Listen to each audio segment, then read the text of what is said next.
Most people blame the tune when an engine doesn't run right. But a lot of times, the tune isn't the problem. If injector data is wrong, the ECU is working with bad information. No matter how good the tuner is, the results will always be limited.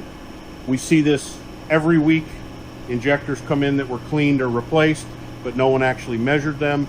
The data was assumed. When injectors are properly tested and characterized, you know exactly how much fuel each one delivers. That's when tuning becomes predictable. That's why we provide exact injector data. Real numbers remove guesswork and help engines run the way they should. This is exactly what we do every day.